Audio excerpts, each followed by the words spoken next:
اللہ تعالیٰ نے رمضان کو، قرآن کریم کو رمضان میں ہی کیوں نازل فرمایا؟ قرآن کریم نازل ہوا رمضان میں ہی کیوں نازل ہوا؟ قرآن کریم کی آیت ہے شہر رمضان الذی انزل فیہ القرآن.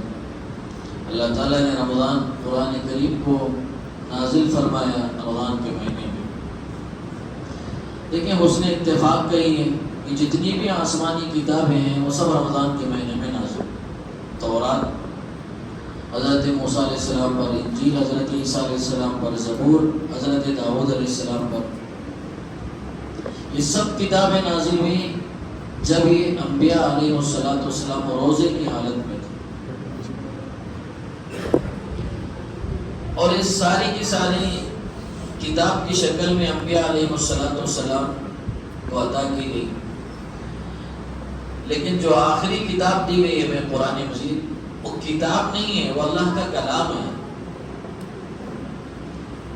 اللہ کی زبان سے نکلا ہوا کلام ہے. یہ کتاب نہیں ہے. کتاب ہوتا ہے کوئی رائٹر ہے لکھ دیا بھائی چلاؤ اس کو. جبرائیل علیہ السلام کے ذریعے بھیجا گیا کہ بھائی یہی وجہ ہے کہ پچھلی کتابوں میں تبدیلی ہوئی، لوگوں نے بدل دیا اس کو. تورات کو بدلا، انجیل کو بدلا، زبور کو بدلا، لیکن قرآن مجید کو بدل نہیں سکتے کیوں؟ یہ اللہ کا کلام ہے. اللہ کا کلام کبھی ختم ہونے والا نہیں ہے، فنا نہیں ہے اس کو. اور اللہ نے حفاظت کی بھی ذمہ داری لی ہے اس کو. اللہ کے نبی صلی اللہ علیہ وسلم ہمیشہ ٹینشن میں رہتے تھے، پرابلم میں رہتے تھے کہ لوگ جو ہے پتھر اٹھاتے ہیں، پہاڑوں سے جاتے ہیں اور اس کی پوجا کرتے ہیں. اللہ تعالیٰ نے ہمارے نبی صلی اللہ علیہ وسلم کی بچپنے سے ہی حفاظت کی ان چیزوں سے. یہی سوچ سوچ کر اللہ کے رسول صلی اللہ علیہ وسلم غار حرا تشریف لے جاتے تھے. کئی کئی دن رہتے غار حرا میں، سوکھا کھانا لے کے چلے جاتے. کیا بھائی سوکھا کھانا لے کے چلے جاتے غار حرا میں.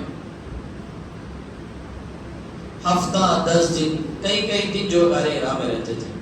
کم کھاتے تھے، کم سوتے تھے، اور اس لیے سوکھا کھانا لے کے جاتے تھے کہ اترنا بڑا مشکل ہے. غار حرا کبھی دیکھا ہے آپ نے؟ اتنی اونچائی پر ہے، چڑھ ہی نہیں پائیں گے، بہت مشکل سے چڑھ پائیں گے.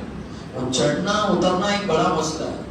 اس لیے اللہ کے رسول صلی اللہ علیہ وسلم سوکھا کھانا لے کے جاتے ہیں تاکہ اترنے کی نوبت. کم کھاتے تھے، کم پیتے تھے اور کم سوتے تھے.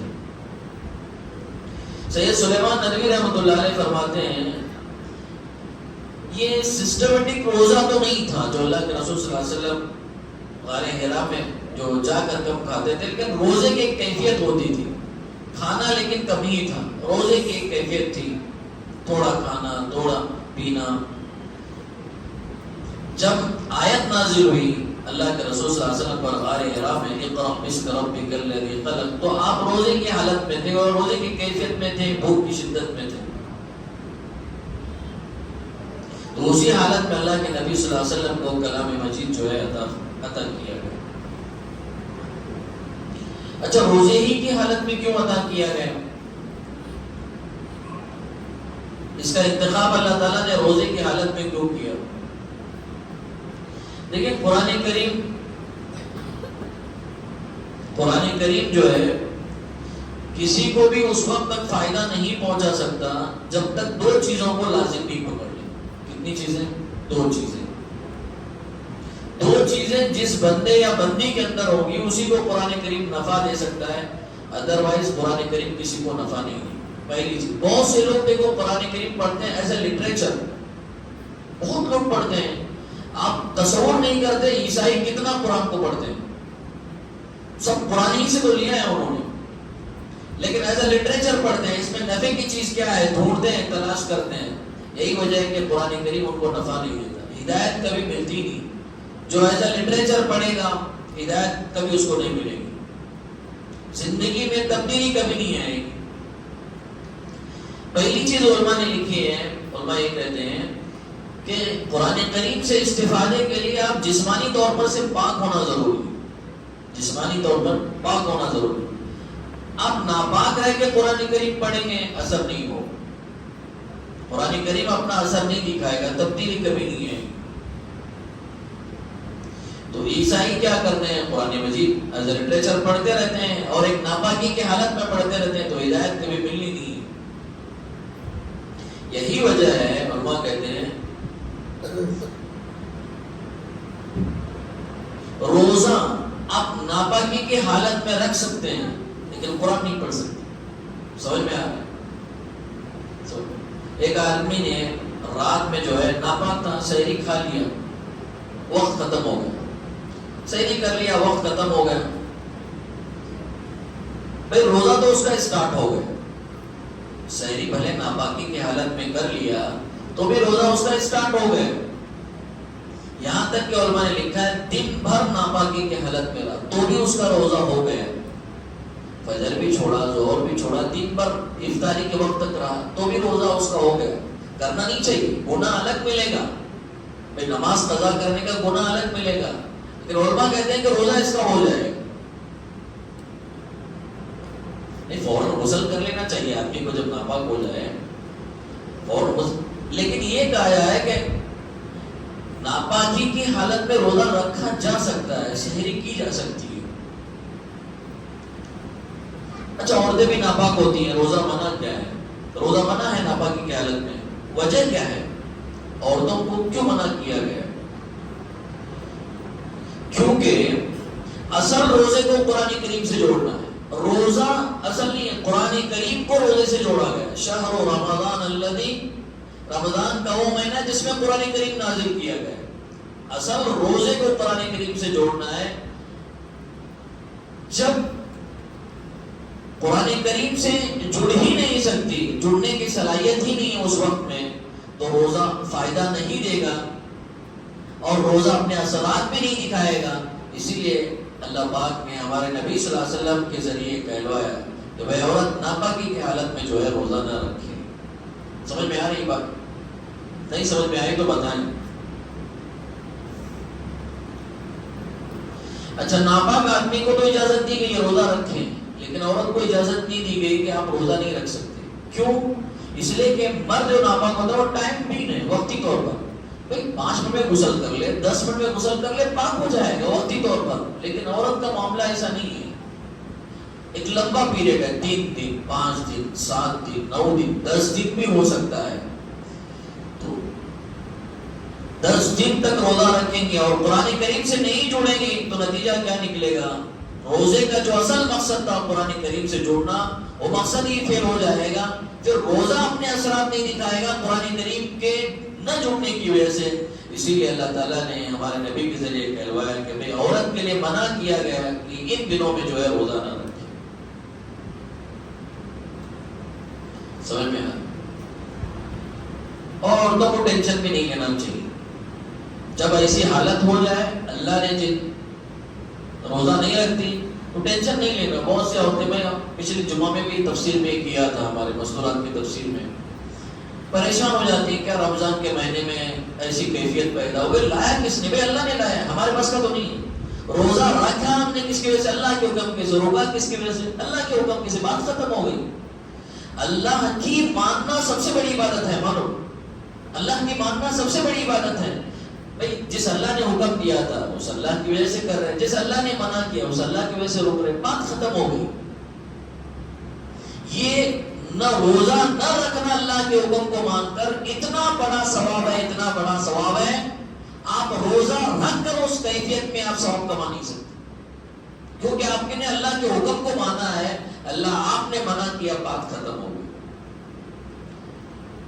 اور باقی انشاءاللہ میں مسائل تو بتاتا رہوں گا کہ وہ قضا کیسے کرنا ہے، کیا کیفیت رہے گی قضا کرنے کی، کیونکہ اور دوسری چیز مفسرین یہ کہتے ہیں کہ قرآن کریم اس آدمی کو نفع نہیں دے گا جو اپنے آپ کو کیا ہے بہت بلند اور اعلیٰ سمجھے، اسمارٹ سمجھ کر جو قرآن کریم پڑھتے ہیں، بھائی مجھے سب کچھ آتا ہے۔ دیکھیں اللہ کی ذات بے نیاز ہے، اللہ کا کلام بھی بے نیاز ہے، کلام اللہ کی صفت ہے، قرآن کے اللہ کا کلام ہے، اللہ کی صفت ہے، اللہ کی صفت بھی بے نیاز ہے، اللہ کا کلام بھی بے نیاز ہے۔ جب بندہ یہ تصور کرتا ہے میں کچھ بھی نہیں ہوں، آپ کا کلام سب سے بڑا ہے، اس تصور اور اس خیال کے ساتھ پڑھتا ہے تو میرے بزرگ اور عزیز دوستوں تب اللہ کا کلام اس کو فائدہ دیتا ہے. اس لیے کہ پوری دنیا اللہ کے نزدیک ایک حقیر تنکے کے برابر بھی نہیں, کوئی حیثیت ہی نہیں. ہماری تمہاری پوری دنیا کی کوئی حیثیت نہیں ہے. جب آدمی اپنے آپ کو بڑا سمجھ کر پڑھنے لگتا ہے تو قرآن کریم کبھی اس کو فائدہ نہیں دیتا. جب حقیر سمجھتا ہے, چھوٹا سمجھتا ہے, اللہ کے سامنے جھکتا ہے. اسی لیے قرآن کریم کیا کہا گیا ہے, آج پڑھا ہم نے ہدی للمتقین, الف لام میم ذالک الکتاب لا ریب فیہ ہدی للمتقین. پہلے ہی پارے میں پڑھا ایک کتاب ہدایت ہے. کس کے لیے؟ متقیوں کے لیے. متقی کس کو کہتے ہیں؟ متقی جو اپنے آپ کو اللہ کے سپرد کر دیتا ہے, اللہ کے سامنے سرنڈر کر دیتا ہے. اللہ میں کچھ بھی نہیں ہوں, سب کچھ آپ ہیں. جس کے اندر اللہ کا خوف ہوتا ہے, اللہ کا ڈر ہوتا ہے, تب جا کر قرآن کریم جو ہے اس کو نفع پہنچاتا ہے. قرآن کریم راستے دکھانا شروع کر دیتا ہے, ہدایت کے راستے بتانا شروع کر دیتا ہے جب آدمی کے اندر تقویٰ ہوتا ہے, اللہ کا ڈر اور خوف ہوتا ہے. اور روزے کا مقصد بھی, روزے کا مقصد اللہ نے ذکر فرمایا تقویٰ لعلکم تتقون. جہاں روزے کی فرضیت کا ذکر کیا, کتب یا ایھا الذین آمنوا کتب علیکم الصیام, روزے تم پر فرض کی گئی. کیوں؟ تاکہ تمہارے اندر تقویٰ پیدا ہو جائے, ڈر پیدا ہو جائے. اور یہ روزے کی حالت میں زیادہ پیدا ہوگا تقویٰ اور ڈر. جب ڈر اور خوف پیدا ہوگا تو آدمی قرآن کریم سے آٹومیٹک جڑنا شروع ہو جائے گا, تو قرآن کریم سے فائدہ اٹھائے گا. اسی لیے رمضان میں نازل ہوا. پر ڈر کیسے پیدا ہوتا ہے؟ آپ روزہ رکھا ہے, آپ نے وضو کر رہے ہیں, پانی چاہ کے بھی آپ پی نہیں سکتے. اللہ کا ڈر تو ہے نا, اللہ کا ڈر ہے نا کہ بھئی کوئی نہیں دیکھ رہا ہے آپ کو, کوئی نہیں دیکھ رہا ہے سوائے آپ کے خالق کے اور آپ کے. پتہ ہی نہیں اندر پانی گیا کہ نہیں. ڈر, یہ ڈر ہی ہے نا اللہ کا. تو روزے کی حالت میں ڈر کی کیفیت سب سے زیادہ پیدا ہوتی ہے. اور یہ ڈر کی کیفیت اور خوف کی کیفیت, تقوی کی کیفیت اللہ کے کلام سے قریب کرنے والی ہے. اور جب اللہ کے کلام سے بندہ جب قریب ہو جاتا ہے اس خوف کے ساتھ میں, اس کیفیت کے ساتھ میں, تو قرآن اپنے اثرات دکھانا شروع ہو جاتا ہے. تو اسی لیے روزے کی حالت میں قرآن کریم نازل کیا گیا. اللہ کے ڈر اور خوف کے ساتھ جب بندہ قرآن کریم سے جڑے گا تو قرآن کریم اپنے اثرات دکھائے گا.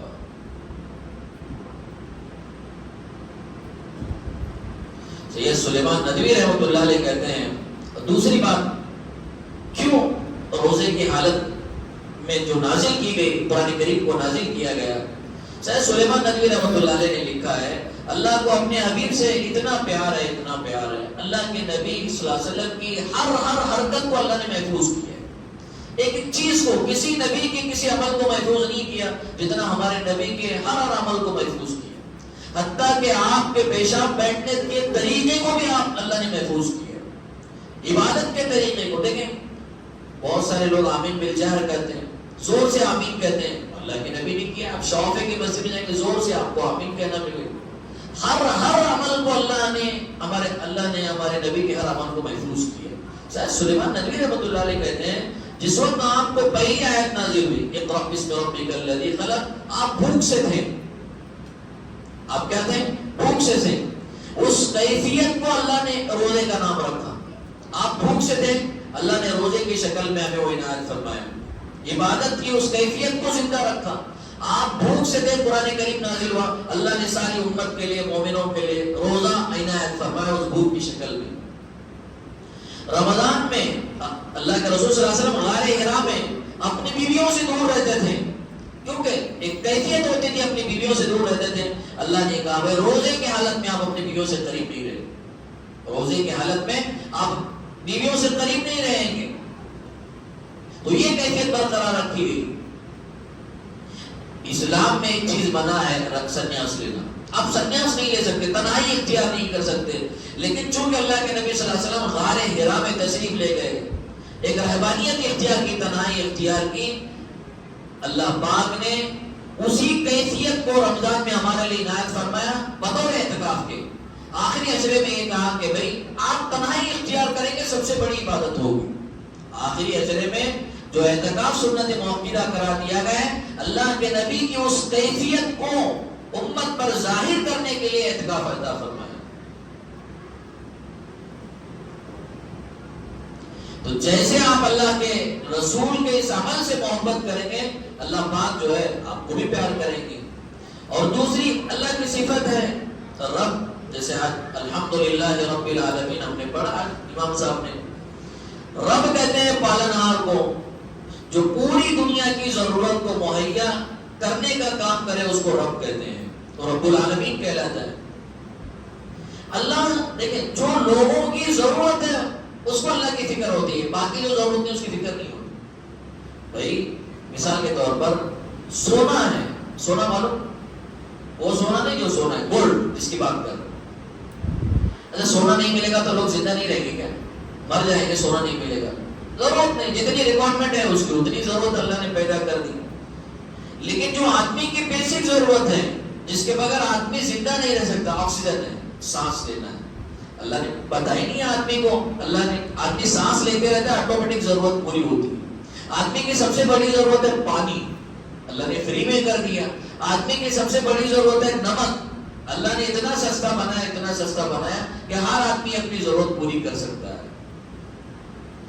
تو جو جسمانی ضرورت, یہ تو جسمانی ضرورت تھی. یہ کہ ہماری روحانی ضرورت. علماء کہتے ہیں ہم ایک مشین کی طرح, انسان ایک مشین کی طرح. جیسے ایک موبائل ہے نا, موبائل کے ساتھ میں ایک بکلیٹ ہوتی ہے, بک ہوتی ہے ہر موبائل کے ساتھ میں, ہاؤ ٹو آپریٹ, اس موبائل کو آپریٹ کیسا کیا جائے. بھائی آپ کو دیا گیا بھائی آپ کو ہرے کلر کا بٹن دبانا ہے تب جائے آپ کا موبائل جو ہے بات ہو پائے گی. سب ساری آپ نے سوچا میں نہیں پڑھتا وہ مجھے کیا مطلب نہیں, میں لال بٹن دبا کے اٹھاؤں گا. زندگی بھر اٹھاتے رہیں گے بات کبھی نہیں ہوگی, زندگی بھر اٹھائیں گے کبھی بات نہیں ہو پائے. آپ کو اس بکلیٹ کو جو بک دی گئی ہے بک کے حساب سے آپ کو آپریٹ کرنا پڑے گا تب جا کے موبائل جو ہے صحیح طور پر آپریٹ ہو جائے گا. ایسی علماء کہتے ہیں ٹپیکل مشین ہے انسان کو اللہ نے بنایا ہے.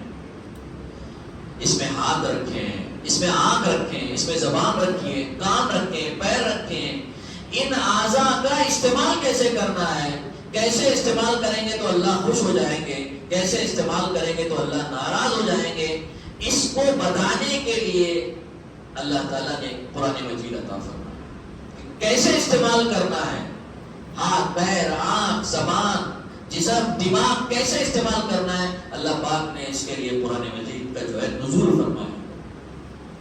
کیونکہ انسانی عقلیں نہیں بتا سکتی, انسانی عقلیں یہ فیصلہ نہیں کر سکتی کہ صحیح کیا ہے, غلط کیا ہے, اللہ کس سے راضی ہوتے ہیں, کس سے ناراض ہوتے ہیں, یہ انسانی عقلیں جو ہے فیصلہ نہیں کر سکتی. انسان راکٹ تو بنا لے گا, پلین بنا لے گا, لیکن یہ فیصلہ نہیں کر پائے گا اللہ راضی کس سے ہوتا ہے, ناراض کس سے ہوتا ہے. راکٹ بنائے گا, غلطی ایک مرتبہ بنا دیا, اڑ نہیں پائی تو دوبارہ دھوکے گا, اڑے گی کیسا, کوشش کرے گا, اڑائے گا, لیکن یہ فیصلہ نہیں کر پائے گا. یہی وجہ ہے راکٹ بنانے والا یہ معلوم نہیں کر پا رہا ہے کہ مالک کس چیز سے خوش ہو جاتا ہے اور مالک کون ہے, یہ بھی فیصلہ نہیں کر پا رہا. یہی وجہ ہے کوئی سمندر کی پوجا میں لگا ہوا ہے, کوئی سورج کی پوجا میں لگا ہوا ہے, کوئی چاند کی پوجا میں ہے, کوئی پتھر کی ہے, اور الگ الگ چیزوں کی جو ہے آدمی پوجا کر رہا ہے. ہمارے اللہ نے, ہمارے مالک و خالق نے قرآن مجید نازل فرما کر یہ بات ہمیں بتا دی کہ پوجا کس کی کرنی ہے, عبادت کس کی کرنی ہے. قرآن مجید نازل کر کے بتا دیا. آج ہی امام صاحب نے پڑھا یا ایھا الناس اعبدوا ربکم الذی خلقکم, اے لوگو عبادت کرو اس رب کی جس نے تمہیں پیدا کیا اور تم سے پہلے سارے انسانوں کو پیدا کیا, اس کی عبادت کرو. یعنی ایک اللہ کی, وَإِلَٰهُكُمْ إِلَٰهٌ وَاحِدٌ, ایک ہی اللہ کی عبادت ہونی چاہیے, دنیا میں کسی کی عبادت ہونی نہیں چاہیے. اس سارے کنفیوژن کو اللہ نے ختم کر دیا, اس کی پوجا اس کی پوجا نہیں, ایک معبود کی پوجا ہونی چاہیے. قرآن کریم کے ذریعے اللہ نے بتا دیا. اور آخری بات یہ ہے کہ قرآن مجید کو نازل کیا اللہ نے, کنفیوژن ہو سکتا تھا لوگوں کو بھائی پڑھنے میں, سمجھنے میں. لوگ یہ کہہ سکتے تھے نظریاتی کتاب ہے, اتنا دشوار ہے یار عمل کرنا, اتنے سخت ہیں احکامات, اتنے کٹھن ہے, عمل کرنا دشوار ہے. ایک لوگ اعتراض کر سکتے تھے کہ بھئی یہ تو ایک نظریاتی کتاب ہے. اللہ تعالیٰ نے ہمارے نبی کی ذات پر نازل کیا اور ہمارے نبی نے عمل کر کے بتا دیا کہ قرآن مجید پر عمل کرنا کتنا آسان ہے, کتنا آسان ہے. اللہ کے نبی صلی اللہ علیہ وسلم نے یہ عمل کر کے دکھایا کہ یہ ایک نظریاتی کتاب نہیں ہے بلکہ اس کو اپنی زندگی میں آسانی سے عمل کیا جا سکتا ہے, اتارا جا سکتا ہے. اس لیے قرآن کریم کو رمضان کے مہینے میں نازل کیا. جب ان چیزوں سے جڑیں گے تو قرآن کریم اندر سے تبدیلی پیدا کرے گا. اس لیے میرے بزرگ اور عزیز دوستوں اور میرے عزیز مائیں بہنیں، قرآن کریم کو ہم سے جڑنا ہے. رمضان کا مہینہ ہے، دل ایک موقع ہے قرآن سمجھنے کا، سننے کا، مسائل سیکھنے کا، دین سیکھنے کا. موقع ایسے ملتے نہیں ہیں، بار بار نہیں ملتے. اللہ نے موقع دیا ہے. دیکھیں، دو چیزیں اگر آپ زیادہ کریں گے رمضان میں تو رمضان کی برکت ختم ہو جائے گی. ایک زیادہ کھانا، ایک زیادہ سونا. طے کریں نا، 11 مہینے تو کھاتے ہیں نا، ایک مہینے میں کم کھائیں. پریشان نہ کریں اپنی عورتوں کو، یہ بناؤ وہ بناؤ. ان کے لیے بھی بات ضروری ہے، آپ کے لیے عبادت ضروری ہے. کوئی ضروری نہیں صحیح میں تازہ کھانا، مر نہیں جائیں گے باسی کھائیں گے تو رات کا. کوشش کریں کم کھائیں، ایک لمٹ میں کھائیں. کوشش کریں کم سوئیں. اللہ نے عبادت کا مہینہ دیا ہے، خوب عبادت کریں، اللہ تعالیٰ سے مانگتے رہیں. اور انشاءاللہ جو ہے ہماری تفسیر ہوگی انشاءاللہ روزانہ. میں کوشش کروں گا وطر ہوتی ہی فوراً تفسیر شروع کی جائے تاکہ ہمارا جو قرآن کا تسلسل ہے وہ باقی رہے، وہ جو ہے باقی رہے انشاءاللہ. آج تو تھوڑا وقت زیادہ ہوگا، 25 منٹ میں تفسیر کروں. کتنے منٹ؟ 25 منٹ. 20 سے 25 منٹ انشاءاللہ میں تفسیر کروں گا. ہو سکتا ہے 2-4 آپ کو ڈیلی مسائل بھی بتاؤں گا جس میں کنفیوز ہے. دیکھیں نیت کیسا ماننا ہو، پریشان ہے وہ نیت بننے کے بارے میں. بابا نیت دل کی کیفیت کا نام ہے. نیت کر کو ہے، وضو کرتے ہو کیا نیت تھی؟ بھائی عشاء کی نماز پڑھنے کا. اٹھ کھڑے ہوتے کیا نیت تھی؟ تراویح کی نیت. ہو گئی نیت ہو، ٹینشن نہیں لینے کا زیادہ. وہ بولتے کھڑوتے آدمی امام کی سورہ فاتحہ پڑھتے نہیں، ابھی نیت کرنے کے حساب میں رہتا ہے. ٹینشن زیادہ مت لو. جو نہیں سمجھ میں آ رہا ہے تو آپ پوچھو کیسے نیت کرنا. بھئی آپ کی نیت نیت کہتے ہیں دل کی کیفیت کو. آپ کے دل میں آگا میں تراویح پڑھنا ہو گئی نیت، اب ٹینشن نہیں لینے کا زیادہ. ٹھیک ہے، اس لیے انشاءاللہ موٹے موٹے مسائل ہیں، میں ضرور بتاتا رہوں گا. جو بھی آپ کو پیش آئیں گے یا تو مجھ سے رابطہ قائم کریں، انشاءاللہ بتاتا رہوں گا. ٹھیک ہے، اللہ تعالیٰ جو ہے مجھے اور آپ کو ان باتوں پر عمل کی توفیق عطا فرمائے. اللہ تعالیٰ مجھے اور آپ کو رمضان صحیح معنوں میں صحیح گزارنے کی توفیق عطا فرمائے. سبحان اللہ و بحمدہ.